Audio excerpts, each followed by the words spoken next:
In this video we will pay attention to recurrence equations. So we have the first one application of a recurrence equation. Given the recurrence relation, which is this one, x subscript n plus 2 plus 3xn plus 1 plus 2xn equal to 0. These n plus 2, n plus 1 and n are subscripts, and this is a recurrence relation that can be found in many applications on discrete mathematics. So when we have an equation like that, we can find this sequence xn that satisfies this equation. Now, of course, here in order to find xn, we also have to take account some conditions here, that x0 is equal to 0 and x1 is equal to 1. So let's solve the problem. Solution. So we have xn plus 2 plus 3xn plus 1 plus 2xn is equal to 0.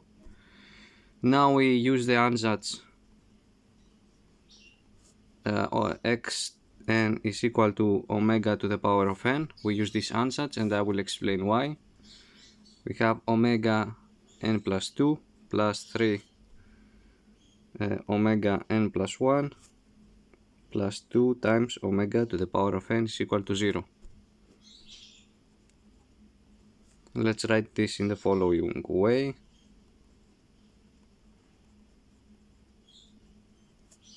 So this equation can become omega squared plus 3 times omega plus 2 is equal to 0.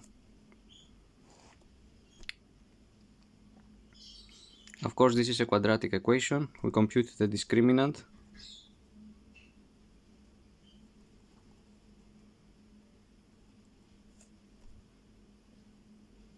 This 3 to the power of 2 minus 4 times 1 times 2. So this is 1. So omega plus is given by the following formula.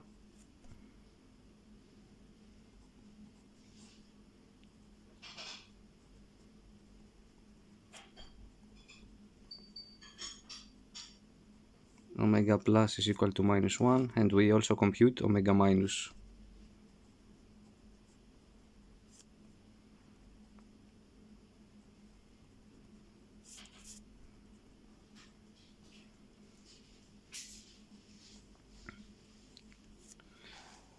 So now the xn will be a constant, an arbitrary constant, times omega plus to the power of n plus c2 times omega minus to the power of n.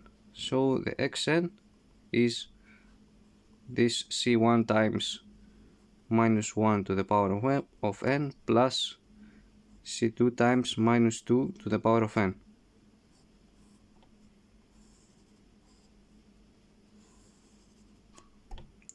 So this is the solution to the recurrence relation.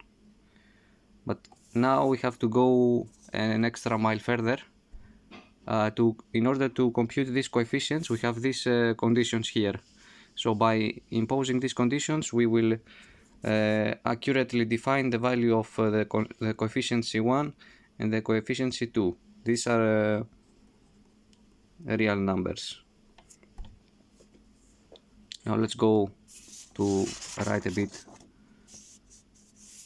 more appropriately the xn. So xn, let's rewrite this, c1 times minus 1 to the power of n plus c2 times minus 2 to the power of n. So from here, for n equal to 0, this is c1 times minus 1 to the power of 0 plus c2 times minus 2 to the power of 0. So this is c1 plus c2 is equal to 0. So c2 is minus c1.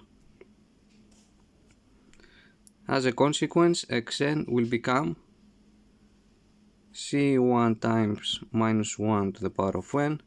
c2 is minus c1 times minus 2 to the power of n.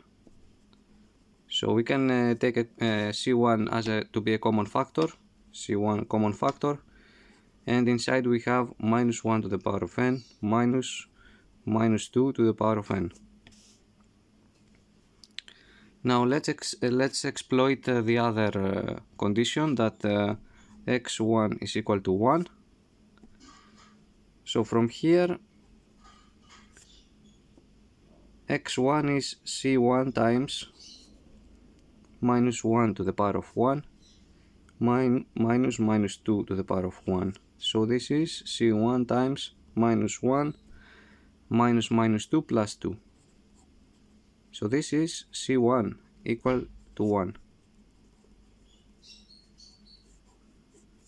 As a result, now we can write xn to be, we go here in this formula, we know that c1 is equal to 1, so finally we obtain that xn is minus 1 to the power of n minus 2 to the power of n over here.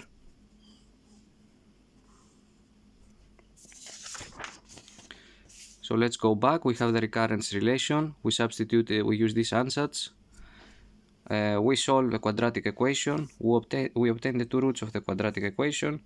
Then when we have these roots and we have this quadratic equation, then we can write the xn in a closed relation, in a closed formula, c1 times minus 1 to the power of n plus c2 times minus 2 to the power of n. Afterwards we have to define the coefficients given some conditions on xn. So firstly we have assumed that x0 is equal to 0, and from here we find a relation that connects c1 and c2. Then we go back to xn, we eliminate one of the constants and we have only c1, and by employing the other condition we obtain that c1 is equal to 1, so we can write xn in this form. If you can plot this sequence if you give different values, n equal to 1, 2, 3, 4, etc.